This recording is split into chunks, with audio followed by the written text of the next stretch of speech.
What's up, people of the internet? I thought it'd be interesting to make a video about motivated versus unmotivated lighting, which is basically your lighting looks fake as hell versus looks fake but in a nice way. Yeah, I'm gonna play around. I basically have 3 lights. It's really simple. Just a softbox right here, tube light behind my head, doing this little backlight, and I have a LED hanging out, and that lamp behind me.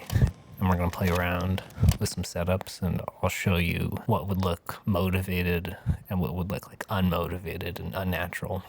First of all, right now, I have this blue light in the back of my head, which it's motivated by nothing, right? Because even though it's a nighttime thing, there's no moonlight. The shades are shut. So let's just start with motivating it. So it's the lamp behind me. A common mistake I see a lot of people do is they want color contrast because it makes the person pop out more. So they'll go blue for a backlight. But even if it's a little more interesting to make this kind of blue, it looks kind of student filmy because there's no reason for that light to be blue. You can make it look natural by matching it. Now it looks like it's just coming from that lamp.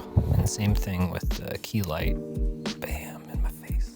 If we kind of match the intensity of that and the color of that to the light we already see sitting in the room, and this I would say is natural. It's a fine looking frame here. But we want blue, god damn it. It can even just kill this backlight. This you could get away with if you wanted like a really blue scene where you're kind of pretending there's no lights, right? It's just a person sitting in total darkness. Okay, so I lowered this key light right here so it kind of matches the height of where this window would be.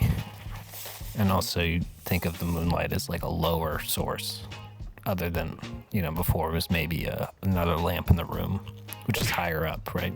I'm gonna stick a light outside and we can keep playing with ways to motivate it. It's still this moonlight look, but I just added a little tube light back there to this window. 2-foot tube lights are the shit. They're fun. So now we still get away with this like sitting in complete darkness kind of look, but now there's a little bit of color contrast and a little bit of what looks like natural light, and it's even hitting the screen right here, so it gives you a nice little pop. But it still works that I'm backlit by the moon. Let's just try changing the color of my backlight.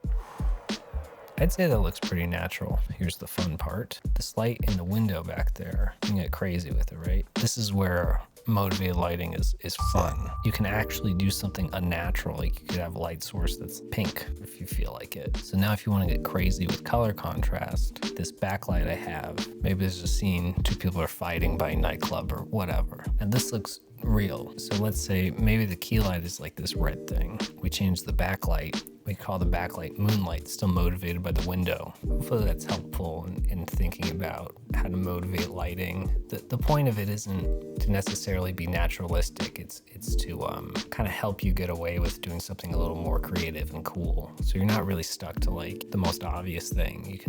You can push it pretty far as long as there's something that anchors it. Hopefully that was helpful.